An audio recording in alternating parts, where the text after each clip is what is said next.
우리 옆에 있는 분들하고 인사하겠습니다. 우리 은혜 받읍시다. 한 번 더 은혜 받읍시다. 하나님이 하십니다. 제가 하나님이 하면은 이제 자다가도 번쩍 깨갖고 하십니다 하는 겁니다. 하나님이 한 번만 더 하나님이 아멘. 네, 왜 그런지는 다음 주에 설명하겠습니다. 그래서 왜 이 외침이 중요한지 다음 주에 소개하고, 오늘은 첫 주를 맞아서 여러분들에게 함께 나눌 말씀이 이것을 좀 권고하고 싶어서 이 얘기를 나누려고 합니다. 새로운 한 해가 밝았죠. 소위 우리는 시작의 때를 맞이해 버렸습니다. 제가 굳이 이렇게 표현하는 이유는 이 시간이, 지금 이 시기가 우리가 의도해서 찾아온 것이 아니기 때문에 그렇습니다. 지구별의 일정한 회전 주기와 또한 인류가 어느 시점에서 발견한 시간이라는 개념, 이런 개념이 적용되던가 싶더니 어느덧 그렇게 한 해의 시작이라고 불리던 때를 우리가 맞이한 겁니다. 그러니까 이 날은 우리에게 다가온 날이며 주어진 날이죠. 우리가 움직여서 발견한 날이 아닙니다. 이 날이 움직여서 우리에게 온 겁니다. 우리는 지금 우리에게 주어진 이 날을 맞이하고 있습니다. 이제 어떻게 이 날들을 다루어야 할까요? 우리에게 그렇게 새로운 한 해가 왔고 새해가 와 버린 겁니다. 사실 앞으로 살아가시면서 대체로 많은 일들이 보통 이렇게 여러분에게 다가옵니다. 우리가 찾아서 다니기보다 여러분들을 찾아오게 됩니다. 그때 우리는 어떻게 해야 될까요? 우리가 살아가면서 알게 되는 것 중에 하나가 특정한 때라는 것과 이에 따른 특정한 요청이 항상 연결되어 있다는 것입니다. 어떤 현상을 통해서 어떤 현상이 일어나는 걸 보면서 지금이 이러한 시기구나 라고 알기도 하고, 반대로 지금은 이러한 시기가 되었으니까 이런 걸 해야 되겠구나, 이런 현상이 있어야 되겠구나, 이렇게 하기도 합니다. 심지어 우리는 어떤 현상을 통해서 천지의 기상도 둔간할 줄 안다고 성경은 말하고 있습니다. 이렇게 특정한 때는 특정한 현상 혹은 특정한 목적 등과 연결되어 있습니다. 찌개를 맛있게 끓이다가도 가스불을 꺼야 할 때가 있는 거죠. 이거 안 끄면 아무리 재료가 맛있어도 망가지는 것과 비슷합니다. 지금 우리가 맞이하고 있는 이 시작의 때도 마찬가지입니다. 이 시기는, 우리에게 다가와 버린 이 시기는 역시 더불어 이 시기가 가지고 있는 목적과 요청을 한아름 안고 우리에게 찾아온 겁니다.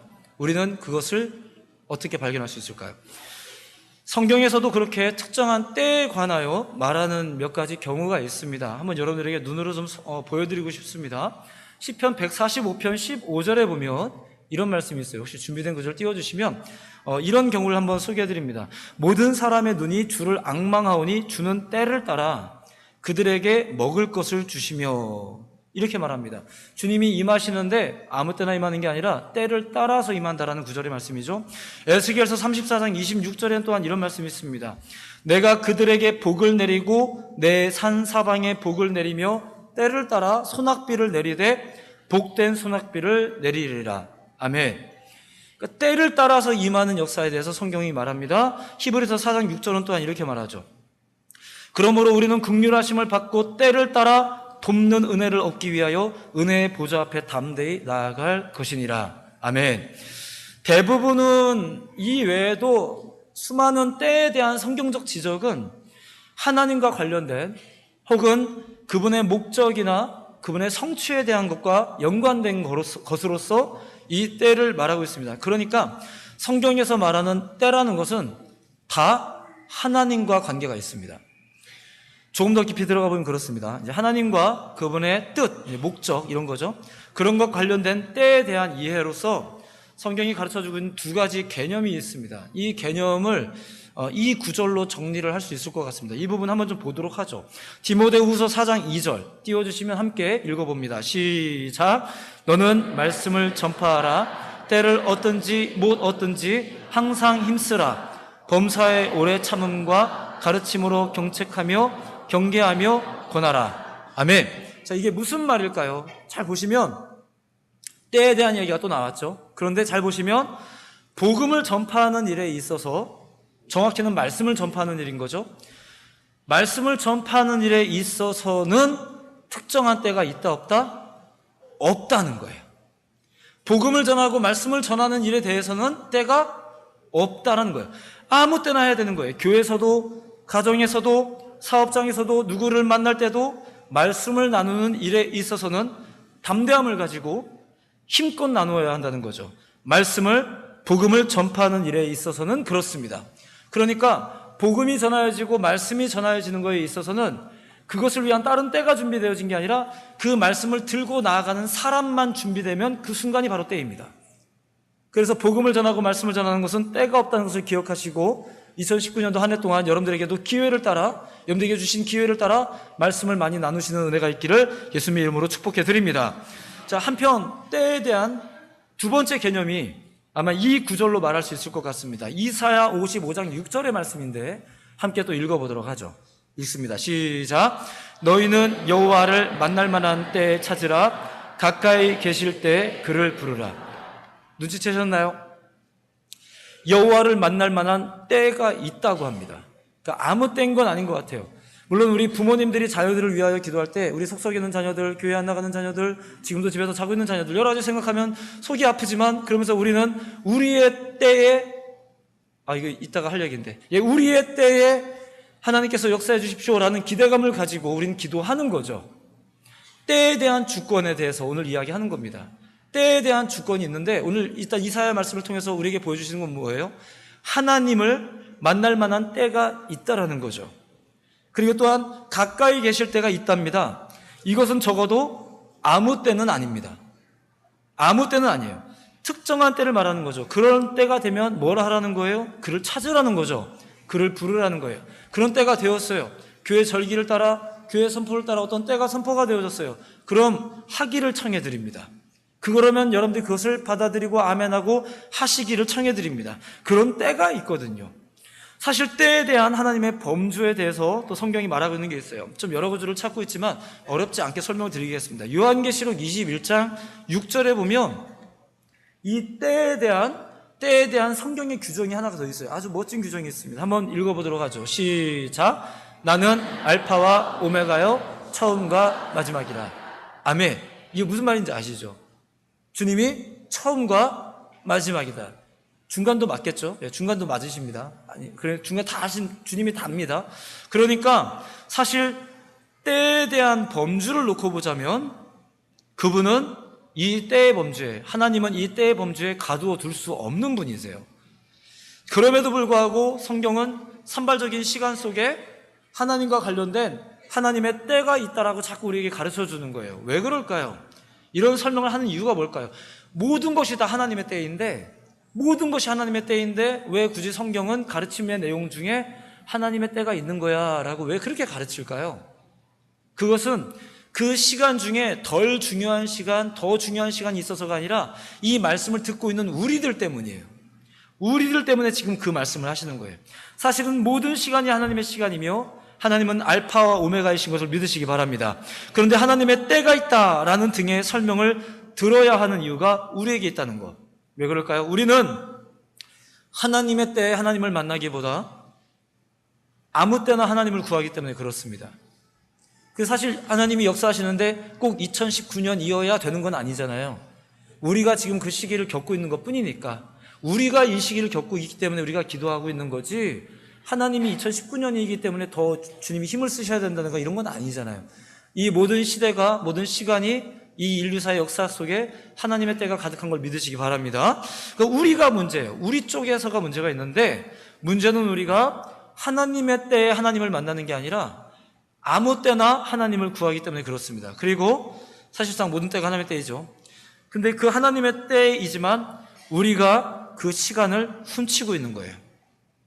훔친다는 표현을 사용해서 죄송합니다. 하지만 우리에게 주신 이 시간을 하나님의 시간이죠. 원래 하나님의 시간인 겁니다. 우리에게 주신 이 시간을 내 마음대로 하는 것이 하나님의 시간을 훔치는 거예요. 많은 젊은이들이 가장 많이 하는 실수 중에 하나가 바로 이 부분입니다. 시간을 낭비하는 것. 점점 이제 인생의 연륜이 깊어질수록 알게 되시는 게 뭐예요? 시간이 빠른 거죠. 시간이 귀한 거죠. 그런 일이 없다는 걸 알면서도 굳이 소원을 말해봐 이러면은 그 시절로 돌아가고 싶다 뭐 이런 말들도 하는 이유가 결국 시간에 대한 기대감일 것입니다. 이 시간이 얼마나 귀한지. 그래서 어떤 목사님은 참다운 헌신은 시간의 헌신이다라는 말씀을 하시기도 하셨습니다. 어떤 귀한 많은 것들을 주님께 드릴 수 있지만 시간을 드리는 것이 성전을 나온다는 게 무엇인가요? 시간을 내는 거죠. 우리가 시간을 내어서 누군가를 만나고 신방을 하고 교제하고 사랑을 나누고 성경을 읽고 기도한다는 시간을 내는 거죠. 때로 잠자는 시간을 줄여가면서 기도하는 것이 시간을 드리는 거죠. 참다운 헌신은 시간의 헌신입니다. 마음으로만 하는 것은 주님이 마음 중심을 아시는 분이시지만 마음만 이야기하는 것은 경우에 따라 조금 비겁해질 수 있습니다. 어쨌든 우리는 하나님의 때 하나님을 만나기보다 아무 때나 하나님을 구합니다. 여기에서 아무 때라는 것은 주로 우리가 원하는 때를 말합니다. 우리가 원하는 때에 하나님이 맞춰주세요라고 하는 게 상당 부분 우리가 하는 기도의 내용이죠. 우리가 원하는 때 주님이 응답해 주셔야 됩니다. 한국에 있을 때 21일간 특별 새벽 기도하는 이런 이제 예배가 있었습니다. 항상 경고를 드리는 게 그거였습니다. 21일 때까지 하나님이 잠잠하신다고 해서 믿음을 버리지 마시라고 해서 22일째도 역사하실 수 있는 거니까. 그러니까 우리가 21일을 정한 순간 우리가 이 하나님의 임재의 범주를 정해버리는 거예요. 그래서 이 21일 만에 우리가 이제 5일 할 거거든요. 5일 만에 주님이 뭔가 승부를 나에게 보여주시길 우리는 바라는데 이건 굉장히 지극히 우리의 방식인 겁니다. 아닙니다. 하나님은 하나님의 때에 역사하실 겁니다. 때를 따라 열매를 맺어야 됩니다. 이 열매 빨리 맺고 싶다고 잡아당기면 그 새싹 빨리 죽는 겁니다. 여러분들이 때가 있게 마련이죠. 열매는 때에 속한 겁니다. 열매를 우리가 손댄다고 열매가 아름다워지는 게 아니에요. 열매는 때를 기다리면 되는 거고 우리가 손을 대는 건 나무죠. 그래서 사실 우리 교회도 다음 세대를 위해서 많이 기도하고 있는 교회입니다. 다음 세대는 열매입니다. 아무리 손댄다고 그것이 멋져지는 게 아니에요. 진짜 손대려면 이전 세대를 손대는 게 맞습니다. 자, 우리는 한 해의 시작 시점에 지금 서 있습니다. 지금 시기를 어떻게 규정할 수 있을까? 새해의 시작을 어떻게 규정할 수 있을까? 우리는 뭘 할 수 있을까요? 우리에게 주어진 이 처음 시간을 우리는 어떻게 보내야 될까요? 오늘 본문에서 다니엘은 예레미야의 예언 부분을 묵상하던 중에 유대 민족의 포로 생활에 관한 하나님의 계획을 깨닫게 됩니다. 그리고 그의 행동은 이렇게 이어집니다. 3절 말씀인데 한번 띄워주시면 읽어볼까요? 읽어봅시다. 시작. 내가 금식하며 베옷을 입고 재물 덮어쓰고 주 하나님께 기도하며 간구하기를 결심하고. 아멘. 자, 다니엘은 성경을 읽다가 깨닫는가 싶더니 지금은 기도해야 되는 때구나라고 깨닫고 결심을 시작합니다. 기도하기로 결심하는 거죠. 성경이 가르쳐주는 것을 따라서 지금이라는 시기를 기도해야 될 때로 선언하는 거예요. 그냥 내 기분이 땡겨서 1월 초에는 원래 하는 거다 이게 아니라 성경을 따라 지금의 시기가 어떤 시기인지를 깨닫고 기도해야 되겠구나 라고 가는 거죠. 성경을 많이 읽는데 기도하지 않는다. 그 의견을 조금 공감하기 좀 어렵습니다. 반대로 성경을 도무지 읽지 않는데 기도만 한다. 그 의견을 공감하기가 좀 어렵습니다. 성경에 나와 있는 이 건강한 영적 흐름은 성경을 통해 기도로 이어지는 신앙생활을 보면서 우리의 신앙이 이렇구나, 우리 교회의 신앙이 이렇구나라는 것을 가늠하는 거죠. 그 시기와 때에 끌려다니는 게 아니라 연초라서 끌려다니는 게 아니라 어떤 때가 돼서 끌려다니는 게 아니라 공부 계속 안 하다가 고3이니까 공부하는 게 아니라 때를 따라 하는 게 아니라 성경에 이끌려 다니면서 자신에게 다가오는 때에 흔들리는 게 아니라 이제 졸업했으니까 내 맘대로 해도 된다 이런 것들, 주일이니까 늦잠 잔다 라는 이런 것들, 이런 건 대부분 그 때와 그 때에 대한 규정을 자의적으로 결정하는 거죠. 그런데 그것이 아니라 성경을 따라, 말씀을 따라 지금 자신이 겪고 있는 때를 규정하는 것, 그리고 그 규정의 내용은 기도해야 되겠구나 라고 하는 것이 다니엘의 이야기죠. 그가 결정한 거예요. 지금은 기도해야 되겠구나. 2019년도가 밝았습니다. 이러한 하나님의 말씀을 근거하여 믿으며 선포하건대 지금은 기도할 때인 걸 믿으시기 바랍니다. 교회에 기도 제목이 많고요. 새해가 시작됐고요. 여러분들의 산업이 다시 한번 재정비되어지고 있고요. 학년이 올라갔고요. 더 얘기 안 하겠습니다. 기도해야 될 때인 겁니다. 수만 가지의 이유뿐만이 아니라 지금 이 시기는 영적으로 깨어있는 자들이라면, 성경을 읽는 자들이라면, 심사숙고한 자들이라면 누구나 눈치챌 수 있는 시기입니다. 바로 기도할 때인 겁니다. 다만 우리가 교회의 이 기도 제목과 더불어 이민자의 시절 속에서 사실 기도의 시절은 꽤 많았고 계속 있었습니다. 왜냐하면 다 하나님의 때니까요. 문제는 뭐냐면 우리가 기도를 안 했던 거겠죠. 그래서 지금 다시 한번 강단에서 여러분들에게 선포하는 겁니다.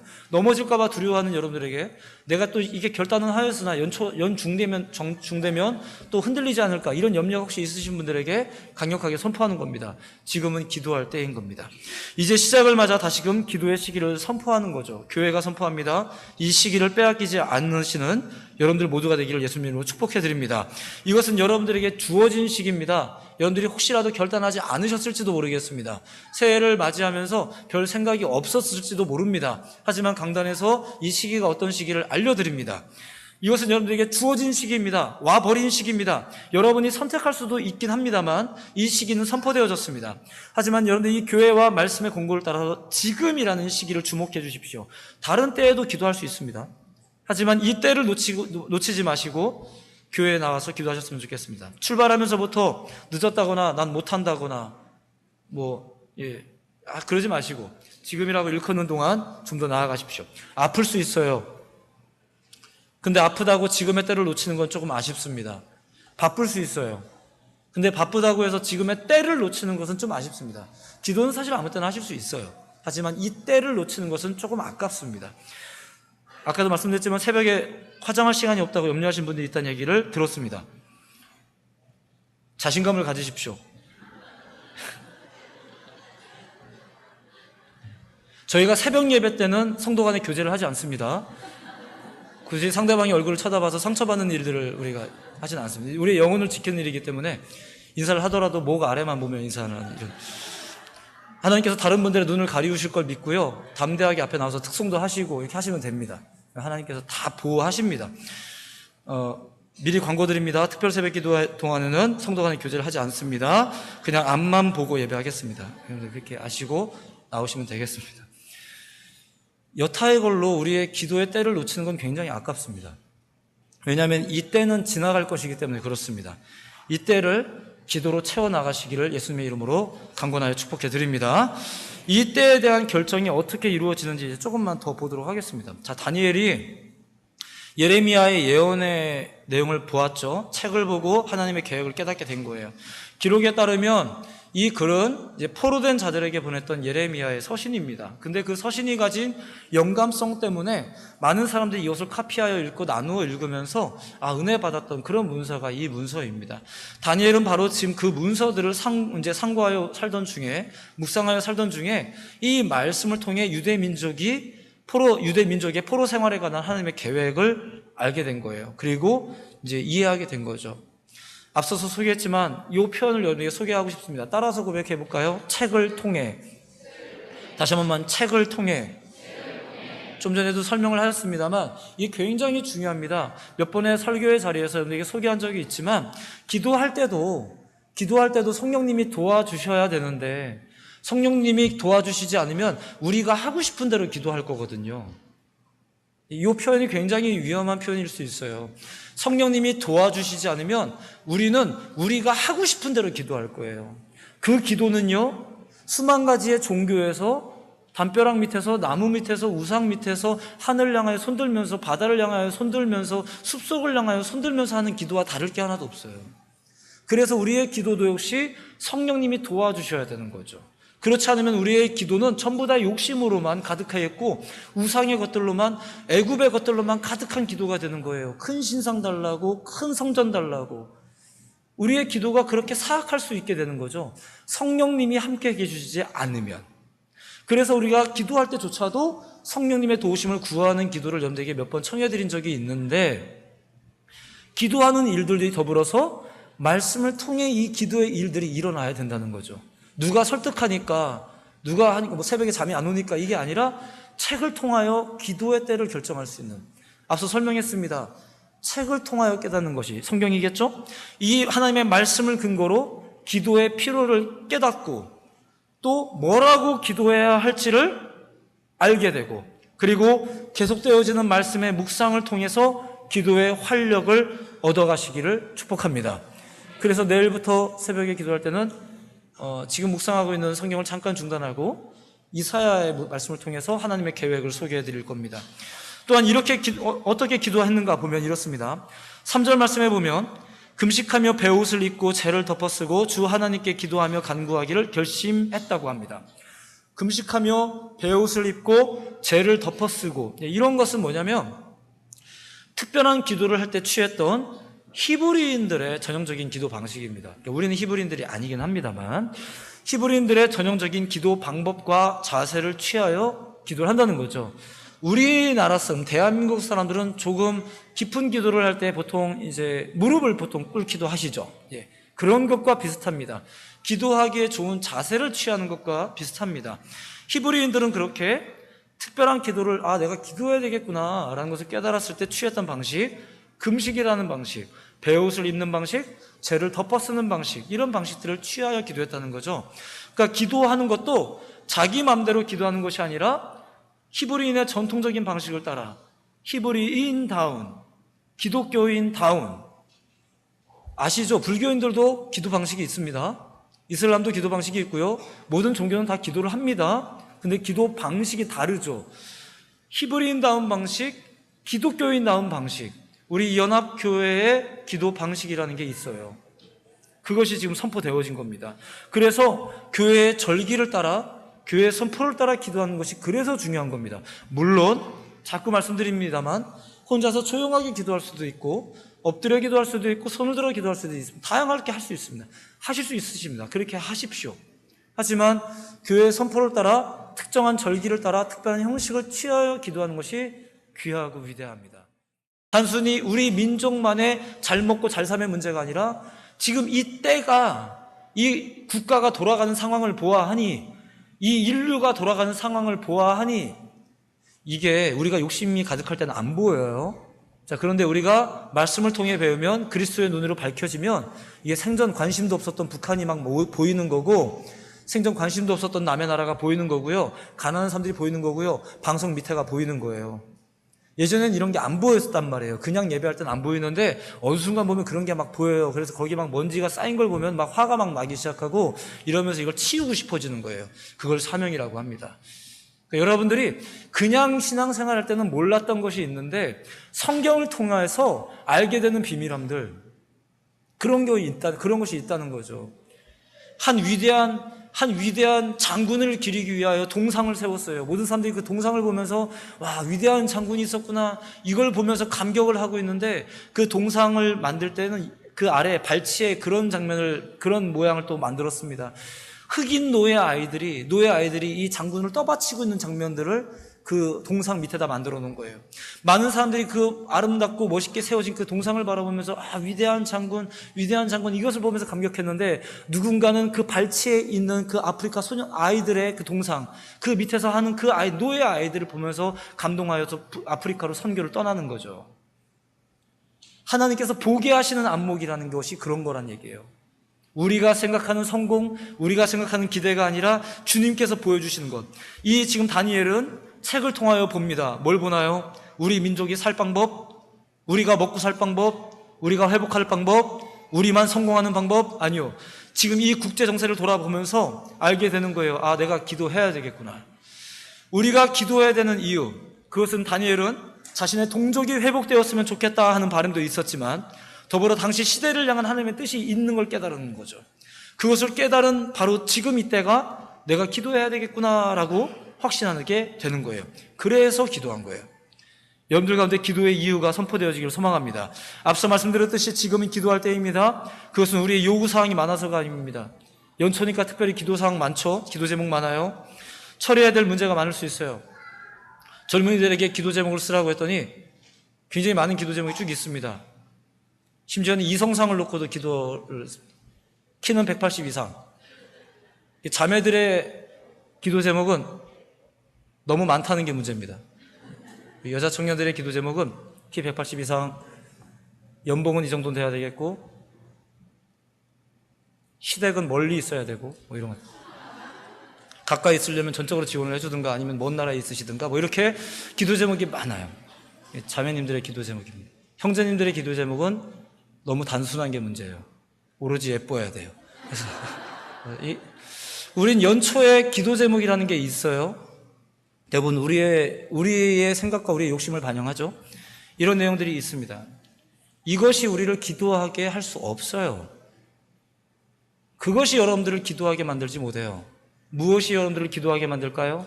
성경이, 말씀이 여러분들을 기도하게 만듭니다. 여러분들 내일 나와보십시오. 내일 모레 나올 이유를 아시게 될 거예요. 내일 모레 나와보세요. 내일 모레 급히 나오시게 될 이유를 알게 될 거예요. 하나님께서 이 시대를 향한 어떤 계획이 있으신지, 이 땅을 향한 어떤 계획이 있으신지, 여러분들의 가정과 가문을 향한 하나님의 어떤 계획이 있으신지, 우리가 서로의 사람끼리는, 강단에서 말씀 전하고 있는 저도 역시 마찬가지로 우리 성도님들의 사정을 다 이해할 수가 없죠. 다 알 수가 없어요. 하지만 하나님께서 임하실 때 그 하나님의 임재가 여러분들의 삶을 회복하시고 치유하시는 것을 믿으시기를 바랍니다.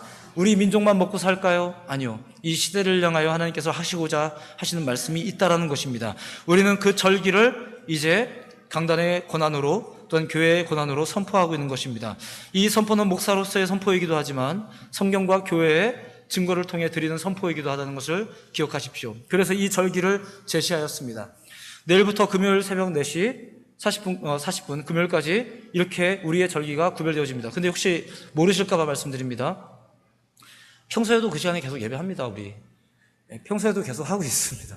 평소에도 계속 하고 있어요. 그래서 평소 하고 있는데, 그러니까 제가 지금 굳이 이렇게 강조를 하지 않아도 매일매일 그 시간에 예배는 하고 있습니다. 그러니까 중요한 것은 본래 매일 하고 있는데 그 때를, 다음 주라는 한 때를 지금 여러분들에게 구별하여 드리는 거예요. 이 때를 놓치지 말라고 부탁드리는 거죠. 적어도 이번 한 주는 더욱 애를 써보자는 거죠. 기도해보자는 거예요. 집중하자는 거예요. 말씀 앞에 서보자는 거예요. 알람도 막 맞춰보고 그렇게 해보자는 거예요. 여러분 답답하시죠? 힘겨우시죠? 새해가 시작됐지만 여전히 마음이 무거우시죠? 기도하세요. 하나님 앞에 나와서 우세요. 집에서 하면 걱정이지만 강단에 나와서 하면 기도입니다. 눈 뜨고 외치면 불평이지만 눈 감고 하면 기도가 됩니다. 여러분들 주님 앞에서 그렇게 우십시오. 그리고 하나님 앞에 매달리십시오. 왜 안 들어주시냐고 따지기도 하십시오. 하나님하고 씨름하십시오. 한 가지만 잊지 마세요. 내가 누구를 상대하는지. 그래서 주님을 상대하십시오. 그러면 알게 되실 겁니다. 주님 선하신 분이라는 것을, 주님 사랑이 많으신 분이라는 것을 아시게 될 겁니다. 주님을 상대하십시오. 다른 거 상대하지 마십시오. 화가 난다고 주님을 멀리하지 마십시오. 주님을 상대하십시오. 그러면 주님이 알게 하십니다. 때로는 우리가 이해할 수 없는 방법으로 말씀하시겠지만 여러분들에게 주님이 말씀하실 것입니다. 역사 속에서 중세시대의 교회를 종교개혁자들은, 많은 이 시대의 신학자들은 암흑기라고 규정하고 있습니다. 혹시 아시겠습니다만 그 중세시대라는 게 어떤 시대인가요? 교회의 수가 엄청나게 늘었던 시기입니다. 교회의 권한이 높아지고 정치와 합병하며 왕권과 합병하며 교회의 권위가 높아졌던 시기입니다. 실제로 그 시기에 교회의 수가 늘어났고 교회가 아름답게 지어졌고 그렇습니다. 그런데 종교개혁자들은 이건 아닌데 싶었습니다. 그렇게 진단했기 때문에 그 시기를 암흑기로 선포했습니다. 왠지 아세요? 그 암흑기가 온 이유는 성경을 읽지 않았기 때문에 그렇습니다. 성경을 캐논이라고 하죠. 길이를 재는 자라는 뜻입니다. 기준이란 뜻이기도 합니다. 우리의 삶에는 진리의 기준이 확립되어 있는가? 성경이 과연 기준인가? 목수가 자도 안 가지고 나가서 내 눈찜작으로도 다 할 수 있어 라고 말하는 것이 과연 타당한가? 새로운 한 해를 시작하면서 내가 그동안 목수 노릇 많이 해봐서 아는데 이게 과연 타당한가? 자를 들고 가야죠. 개혁자들은 교회가 성경의 영향력 아래에 없는 것, 교회가 기도의 영향력 아래에 없는 것을 위기라고 규정을 했었습니다. 그래서 그들은 그 시기를 암흑기라고 불렀던 거죠. 그렇다면 그들이 교회와 시대의 회복을 위해서 무엇을 가지고 노력했겠습니까? 당연하죠. 성경을 올바르게 읽게 하고 성경을 따라 기도하기에 힘썼다는 것입니다. 자주 소개해드린 바가 있습니다만 이 비유로 다시 한번 말씀을 마무리합니다. 우리나라의 초기 선교사님들이 본국에 선교보고를 하면서 이렇게 보고하였습니다. 조선 땅에 성경을 읽는 자들이 늘어나고 있습니다. 그게 조선 땅의 부흥의 이야기였습니다. 그러니까 부흥이 뭐냐면 오늘 출석 인원이 얼마나였느냐 이게 아니었고요. 성경을 읽는 자들이 많아지는 것. 그래서 그분들이 성경을 필사하여 지게에 메고 동네방네를 다니면서 그 쪽복음을 나눴던 것이 전도였고 복음이었어요. 이게 무슨 내용이야 이러면요, 그 지게를 메고 있는 분들이 나도 잘 몰라요 이러면서 전했습니다. 하지만 성경을 나누고, 그리고 성경을 읽는 사람들이 알아서 읽겠어요? 모르면서도 읽는 거죠. 계속 읽어나가면서, 근데 그런 풍경을 보면서 초기 선교사님들은 그렇게 생각했어요. 부흥이 일어나고 있구나. 부흥이 일어나고 있구나. 이 땅에 부흥이 일어나기를 예수님의 이름으로 축복합니다. 이것이 저의 꿈이며 우리의 꿈이겠습니까? 하나님의 꿈인 걸 믿으시기 바랍니다. No Bible, No Black First라는 말이 있답니다. 미국에 정착한 청교도 신앙인들이 자녀를 가르칠 때 썼던 가정교육의 핵심 요소입니다. No Bible, No Black First. 성경 안 읽으면 밥도 굶기는 거예요. 이거를 율법적으로 옳다 그러다라고 말할 수는 없어요. 하지만 여러분들이 이 말을 듣는 순간 무엇이 메시지인지는 다 들으셨을 거라 생각합니다. 성경을 읽고 성경을 따라 기도를 시작하고, 기도는 영적인 호흡이죠. 기도는 영적인 호흡인 것을 믿으시기 바랍니다. 숨은 계속 들숨과 날숨으로 왔다 갔다 하죠. 들어갔다 나갔다. 자면서도 계속 이것이 벌어집니다. 영적인 호흡입니다. 그러니까 호흡은 하려고 노력하는 게 아니라 그냥 저절로 되는 겁니다. 그러니까 호흡을 안 하면 목사님한테 미안하고 엄마 아빠한테 미안한 문제가 아니라 일단 내가 죽게 생겼습니다. 그게 호흡인 겁니다. 기도는 영적인 호흡이기 때문에, 목사님 이번 주엔 제가 기도를 못해서 죄송해요. 그걸 왜 목사님한테 죄송하다고 합니까? 여러분들이 사냐 죽느냐 문제인데. 그것은 율법적인 요구사항이 채워지는 게 아니에요. 기도를 몇 시간을 했느냐, 몇 분을 했느냐, 요구 조건이 충족되어지는 문제가 아니에요. 그건 호흡이에요. 안 하면 죽어요. 그래서 기도는 영적인 호흡이라고 하는 거예요. 그것이 물론 우리들의 여러 가지 직업적인 이유로, 여러 가지 환경적인 이유로 때로 교회 성전을 향해서 나아오지는 못할 수는 있어요. 하지만 기도는 하십시오. 기도하셔야 됩니다. 기도하지 않고 살 방법이 없습니다. 어떻게 기도요? 어떻게 기도합니까? 말씀을 통해. 다니엘서의 말씀처럼 말씀을 통해 기도하는 여러분들 모두가 되기를 예수님의 이름으로 축복합니다. 그러면 읽습니다. 하나님이 하십니다. 그게 2019년도 우리 마닐라 한인연합교회 신앙 표어입니다. 본래 오늘 그 주제를 가지고 설교하려고 했는데 다음 주로 미루는 거예요. 왜냐하면 기도부터 해야 되겠거든요. 이게 숨쉬는 문제라 이 문제를 먼저 얘기해야 되겠다는 생각이 너무 강력하게 들어서 이 문제를 먼저 나누고 다음 주에 말씀을 이어나가려고 합니다. 기도하시고 말씀 읽으시며, 특별히 교회에 선포된 절기를 귀히 여기셔서 혹은 결단도 하셔서 오늘 집에 가셔서 빨리 주무시고 내일 새벽에 배웠으면 참 좋겠습니다. 옆에 있는 분들하고 인사하겠습니다. 한 해도 승리합시다. 아멘. 기도하겠습니다.